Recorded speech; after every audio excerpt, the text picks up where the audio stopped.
여러분, 오늘 이 이야기는 반드시 들으셔야 합니다. 지금 이 순간에도 우리는 아주 조용히, 그러나 분명하게 한 사회의 전환점 위를 지나고 있습니다. 그리고 이 변화는 신문 기사 몇 줄로 끝나는 이야기가 아니라 여러분의 노후, 여러분의 건강, 여러분의 가족관계, 심지어 여러분이 어느 병원에 가게 될지까지 모든 것을 바꿔놓을 변화입니다. 혹시 이런 숫자 들어보신 적 있으신가요? 몇 년 안에 우리나라 국민 3명 중 1명이 65살 이상이 된다는 사실. 이 말이 실감나지 않으신다면 이렇게 바꿔서 생각해 보십시오. 버스에 탄 사람 3명 중 1명이 여러분 또래이거나 여러분보다 나이가 많아지는 사회.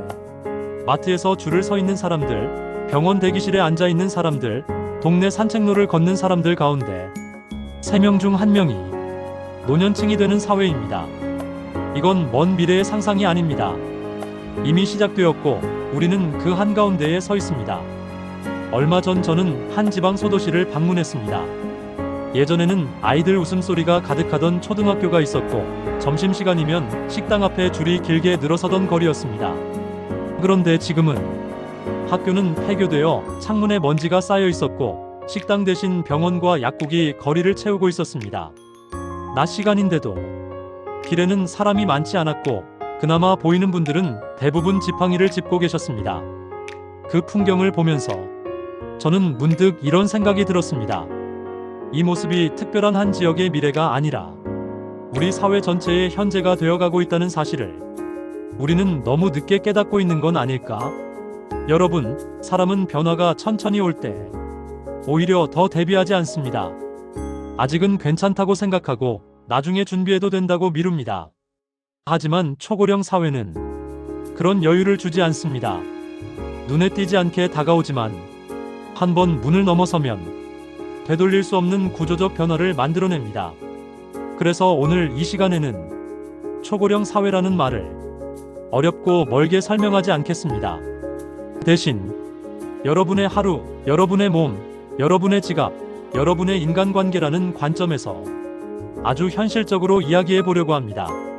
이 영상이 끝날 무렵 여러분은 아마 이렇게 생각하실 겁니다. 이건 뉴스가 아니라 내 이야기였구나. 먼저 초고령 사회라는 말부터 정확하게 짚고 가겠습니다. 국제적으로는 65살 이상 인구가 전체 인구의 20%를 넘으면 그 나라를 초고령 사회라고 부릅니다. 우리는 이미 이 기준을 넘었습니다. 더 놀라운 사실은 다른 나라들이 수십 년에 걸쳐 겪은 변화를 우리는 훨씬 더 짧은 시간 안에 겪고 있다는 점입니다. 일본은 2단계까지 가는데 36년이 걸렸습니다. 하지만 우리는 불과 26년 만에 같은 지점에 도착했습니다. 이 속도가 의미하는 바는 무엇일까요? 사회가 적응할 시간보다 노화가 더 빠르게 진행되고 있다는 뜻입니다. 병원, 복지, 연금, 돌봄, 주거, 모든 시스템이 이 속도를 따라가지 못하고 있습니다. 그 결과는 이미 나타나고 있습니다. 병원 예약은 점점 길어지고 간병인을 구하기는 더 어려워지고 요양시설 대기 명단은 늘어나고 있습니다. 혼자 사는 어르신 비율도 해마다 빠르게 증가하고 있습니다. 하루 종일 누군가와 말 한마디 나누지 못한 채 하루를 마치는 분들도 더 이상 드문 이야기가 아닙니다. 이건 단순히 외로움의 문제가 아닙니다. 사람은 연결이 끊어지면 몸도 마음도 빠르게 약해집니다. 연구에 따르면 사회적 고립은 흡연이나 비만 못지않게 건강에 큰 영향을 미친다고 합니다. 그렇다면 우리는 이 거대한 변화 앞에서 무엇을 준비해야 할까요? 많은 분들이 연금이나 보험부터 떠올리지만 그보다 더 먼저 준비해야 할 것이 있습니다. 바로 내 몸이 얼마나 오래 스스로를 지탱할 수 있는가, 내 삶을 내가 얼마나 주도할 수 있는가. 이 두 가지입니다. 오래 사는 것은 이제 특별한 일이 아닙니다. 문제는 어떤 상태로 오래 사느냐입니다. 병원 침대에서 누군가의 도움을 받아야만 하루를 보내는 노후와 스스로 일어나 걷고 먹고 싶은 것을 먹고 내 판단으로 하루를 결정하는 노후는 완전히 다른 삶입니다. 이 차이를 만드는 것은 갑작스러운 기적이 아닙니다. 지금부터의 준비입니다. 그리고 그 준비는 거창할 필요가 없습니다. 다만 지금부터 시작해야 합니다. 오늘 이 영상은 여러분을 불안하게 만들기 위한 이야기가 아닙니다. 오히려 지금이라도 충분히 준비할 수 있다는 사실을 차분히 알려드리기 위한 시간입니다. 이 초고령 사회에서 개인이 반드시 준비해야 할 3가지 축인 건강, 재정, 기술에 대해 아주 현실적으로 풀어드리겠습니다. 지금까지 살아오신 경험 위에 조금의 방향만 더한다면 여러분의 노후는 지금보다 훨씬 단단해질 수 있습니다. 초고령 사회라는 거대한 흐름 속에서 개인이 가장 먼저 준비해야 할 것이 무엇인지, 그리고 왜 그것이 중요한지 차분하게 하나씩 짚어보려 합니다. 많은 분들이 이렇게 말씀하십니다. 나라가 알아서 해주지 않겠느냐, 연금도 있고 병원도 있고 그때 가서 제도가 생기지 않겠느냐고요. 물론 제도는 중요합니다. 하지만 연구를 통해 분명히 드러난 사실이 하나 있습니다. 제도는 최소한을 지켜줄 뿐 삶의 질까지 책임져 주지는 못한다는 점입니다. 삶의 질을 결정하는 것은 결국 개인의 준비입니다. 그 준비의 핵심은 3가지입니다. 건강, 재정, 그리고 기술. 이 3축이 균형을 이루지 못하면 노후는 생각보다 빠르게 흔들리기 시작합니다. 먼저 건강 이야기부터 해보겠습니다. 여러분, 요즘은 오래 사는 것이 더 이상 특별한 일이 아닙니다. 65을 넘어서 70, 80까지 사는 것은 이제 주변에서 흔히 볼 수 있는 일상이 되었습니다. 문제는 얼마나 오래 사느냐가 아니라 어떤 상태로 사느냐입니다. 의학계에서는 수명보다 더 중요한 개념으로 건강 수명이라는 말을 씁니다. 병원 신세를 지지 않고 누군가의 손에 의지하지 않고 스스로 생활할 수 있는 기간을 말합니다. 이 건강 수명은 평균 수명보다 대략 10년 정도 짧다고 알려져 있습니다. 즉, 많은 분들이 마지막 10년 가까운 시간을 불편함과 의존 속에서 보내고 있다는 뜻입니다. 이 차이는 어디서 생길까요? 갑작스러운 사고나 질병도 있지만 대부분은 60 이전부터 쌓여온 생활 습관의 결과입니다. 특히 중요한 것이 근력, 균형 감각, 그리고 심폐 기능입니다. 60을 넘어서면 근육은 가만히 있어도 매년 조금씩 줄어듭니다. 근육이 줄면 걷는 속도가 느려지고 균형이 무너지며 작은 충격에도 넘어지기 쉬워집니다. 연구에 따르면 65 이후 한 번의 낙상은 회복까지 반년 이상 걸리는 경우가 많고, 그 사이 활동량이 줄면서 근육 감소가 가속됩니다. 그리고 이 악순환은 다시 일상으로 돌아오는 것을 점점 어렵게 만듭니다. 그래서 운동은 선택이 아니라 생존의 문제에 가깝습니다. 여러분이 헬스장에 갈 필요는 없습니다. 무거운 기구를 들 필요도 없습니다. 중요한 것은 매일 몸을 쓰는 습관입니다. 의자에서 일어났다 앉기, 벽을 잡고 까치발 들기, 집안에서 제자리 걷기, 이런 동작만으로도 근육과 균형 감각을 충분히 자극할 수 있습니다. 하루 30분, 주 3회 이상. 이 기준만 지켜도 건강 수명은 분명히 달라질 수 있습니다. 이제 재정 이야기로 넘어가 보겠습니다. 여러분, 은퇴 이후의 삶을 조금 더 현실적으로 생각해 보셔야 합니다. 은퇴 후의 시간은 대개 20년에서 30년에 이릅니다. 이 기간 동안 월급은 들어오지 않지만 생활비는 계속 나갑니다. 거기에 의료비와 간병비는 나이가 들수록 늘어날 가능성이 큽니다. 중요한 것은 얼마를 모았느냐보다 어떻게 쓰느냐입니다. 많은 분들이 노후 자금을 한 덩어리로 생각합니다. 하지만 연구자들은 노후 자산을 반드시 3구간으로 나누라고 권합니다. 첫째는 당장 쓸 돈입니다. 생활비, 공과금, 식비처럼 매달 안정적으로 나가야 하는 돈입니다. 둘째는 중간 대비 자금입니다. 갑작스러운 병원비, 집 수리비, 예상하지 못한 지출에 대비하는 돈입니다. 셋째는 장기 자금입니다. 당장은 건드리지 않지만 장기간에 걸쳐 조금씩 사용하게 될 돈입니다. 이렇게 구분하지 않으면 갑작스러운 지출 하나로 전체 자산이 흔들릴 수 있습니다.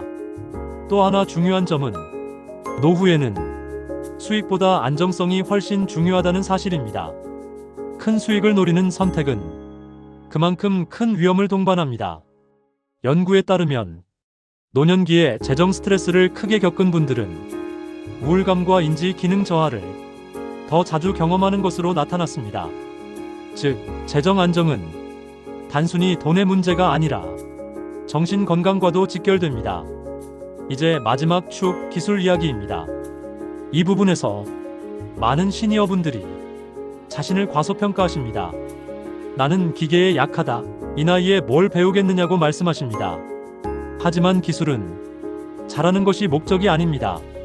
필요한 만큼만 쓸 수 있으면 충분합니다. 지금 사회에서 병원 예약, 복지 신청, 정부 지원 확인, 대중교통 정보, 은행 업무, 이 모든 것이 점점 더 디지털로 이동하고 있습니다.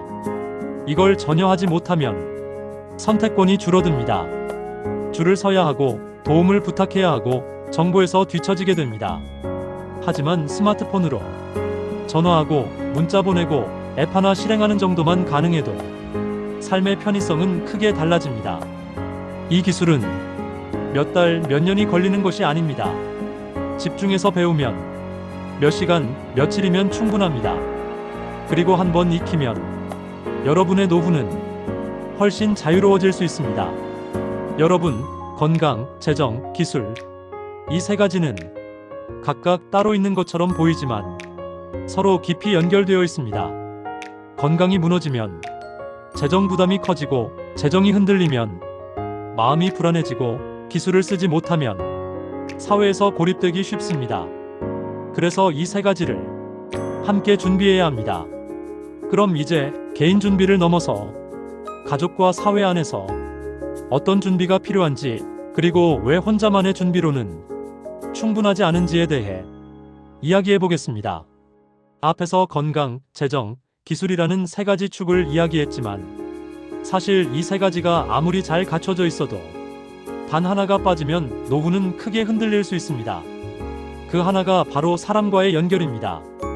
연구자로서 오랜 시간 시니어분들을 만나며 가장 안타까웠던 장면은 몸이 아픈 순간보다, 돈이 부족한 순간보다 사람과의 연결이 끊어졌을 때였습니다. 그때부터 삶은 눈에 띄게 빠르게 무너집니다. 여러분, 우리는 흔히 이렇게 생각합니다. 나는 혼자서도 잘 지낼 수 있다. 남에게 폐 끼치지 않고 살고 싶다. 이 마음 너무나 존중받아야 합니다. 하지만 연구 결과는 한 가지 사실을 분명히 보여줍니다. 사람은 혼자서는 오래 버티지 못한다는 점입니다. 특히 65 이후에는 사회적 연결의 유무가 건강과 수명을 가르는 중요한 요소가 됩니다. 먼저 가족 이야기부터 해보겠습니다. 가족은 가장 가까운 존재이지만 동시에 가장 이야기하기 어려운 관계이기도 합니다.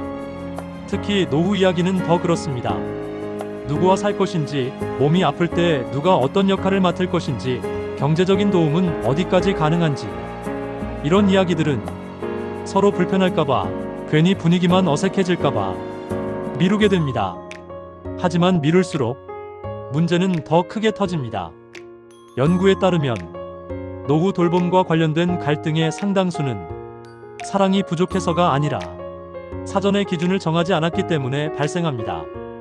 어느 날 갑자기 부모가 병원에 입원하게 되고, 누가 병간호를 할지, 비용은 어떻게 나눌지, 생활은 어떻게 조정할지, 모든 결정이 동시에 쏟아지면 가족은 감당하기 어렵습니다. 그래서 중요한 것은 완벽한 계획이 아니라 기본적인 합의입니다. 지금 당장은 멀쩡해 보여도 이야기는 미리 꺼내는 것이 좋습니다. 짧아도 괜찮습니다. 혹시 나중에 내가 몸이 불편해지면 이 정도는 부탁하고 싶다. 이 선은 넘지 않고 싶다.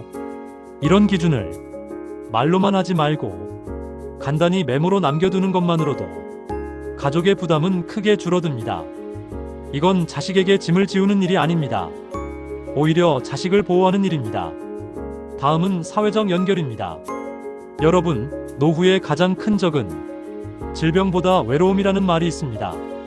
하루 이틀의 고독은 견딜 수 있지만 그 상태가 몇 달, 몇 년 이어지면 사람의 마음과 몸은 동시에 약해집니다. 특히 혼자 사는 어르신의 경우 누군가와 말을 섞는 빈도가 급격히 줄어듭니다. 아침에 일어나서 저녁에 잠들 때까지 사람 목소리를 한 번도 듣지 못한 날이 반복되는 분들도 적지 않습니다. 이 상태가 지속되면 우울감이 깊어지고 식욕이 떨어지고 활동량이 줄어들며 인지 기능도 빠르게 저하됩니다. 연구에서는 사회적 고립이 흡연, 고혈압 못지않게 건강에 해롭다고 보고합니다. 그렇다면 우리는 무엇을 해야 할까요? 정답은 거창하지 않습니다. 연결을 미리 만들어두는 것입니다. 동네 복지관, 경로당, 문화센터, 종교시설, 취미 모임. 중요한 것은 규모나 형식이 아니라 정기적으로 얼굴을 마주칠 수 있는 관계가 있다는 사실입니다. 일주일에 한 번, 한 달에 2번이라도 괜찮습니다. 중요한 것은 내가 아프거나 사라지면 누군가는 이상함을 느낄 수 있는 구조를 만드는 것입니다. 이 구조가 있는 사람과 없는 사람의 노후는 완전히 다릅니다. 여기서 주거 환경 이야기도 빼놓을 수 없습니다. 여러분이 살고 있는 동네는 노후에 적합한 구조인가요? 병원이 가까이 있는지, 약국이 도보거리인지, 계단이 많은지, 엘리베이터가 있는지, 대중교통은 편한지. 이런 조건들은 젊을 때는 크게 느껴지지 않지만 나이가 들수록 삶의 질을 좌우하는 요소가 됩니다. 특히 도보 이동이 가능한 환경은 노후 건강에 매우 중요합니다. 차를 몰지 못하게 되는 순간이 오면 집안에 갇히는 삶이 시작될 수도 있습니다. 그래서 가능하다면 미리 이동이 쉬운 환경으로 옮기는 것도 하나의 준비가 될 수 있습니다. 그리고 지역 사회의 도움을 받는 것에 대해 너무 부담을 느끼지 않으셨으면 합니다. 많은 시니어분들이 남에게 민폐를 끼치기 싫다는 이유로 복지 서비스나 지원 제도를 멀리합니다. 하지만 연구자 관점에서 보면 이건 개인의 문제가 아니라 사회 전체의 안전을 위한 장치입니다. 예방적 지원은 위기가 커지기 전에 개입함으로써 결과적으로 모두의 부담을 줄입니다. 도움을 받는 것은 약함의 표시가 아니라 현명한 선택입니다. 여러분, 노후는 혼자 준비하는 시험이 아닙니다. 사람과 사람 사이에서 함께 완성되는 시간입니다. 건강이 있어도 사람이 없으면 삶은 금방 퇴색됩니다. 그래서 지금부터라도 한 가지를 실천해 보시길 권합니다. 한 달에 한 번이라도 누군가와 약속을 정해두는 것. 전화든 만남이든 모임이든 형식은 중요하지 않습니다. 그 약속이 여러분을 세상과 이어주는 가장 튼튼한 끈이 될 수 있습니다. 이제 우리는 한 가지 사실을 받아들여야 합니다. 초고령 사회는 더 이상 대비해야 할 미래가 아니라 이미 시작된 현재라는 점입니다. 이 말은 겁을 주기 위한 표현이 아닙니다. 오히려 지금부터의 선택이 충분히 의미 있고 효과를 낼 수 있는 시점이라는 뜻이기도 합니다. 많은 분들이 이렇게 말씀하십니다. 이 나이에 뭘 더 바꾸겠느냐고요. 지금까지 이렇게 살아왔는데 이제 와서 뭘 새로 준비하느냐고요. 하지만 연구 결과는 분명합니다. 사람의 삶은 나이가 아니라 태도가 바뀌는 순간부터 달라진다는 점입니다. 60, 70 이후에도 생활 습관을 조정하고 관계를 회복하고 하루의 구조를 바꾼 분들은 삶의 만족도와 기능 유지 수준이 뚜렷하게 달라졌습니다. 그래서 저는 거창한 계획이 아니라 여러분이 오늘부터 가져야 할 현실적인 태도와 실천 전략을 정리해드리겠습니다. 먼저 가장 중요한 태도부터 말씀드리겠습니다. 나는 아직 준비할 수 있다. 이 생각을 버리지 않는 것입니다. 노후를 힘들게 만드는 가장 큰 원인은 몸의 노화보다 마음의 포기라는 연구 결과가 있습니다. 이미 늦었다고 생각하는 순간 사람은 새로운 선택을 하지 않게 됩니다. 움직이지 않고 배우지 않고 연결을 끊고 하루를 흘려보내게 됩니다.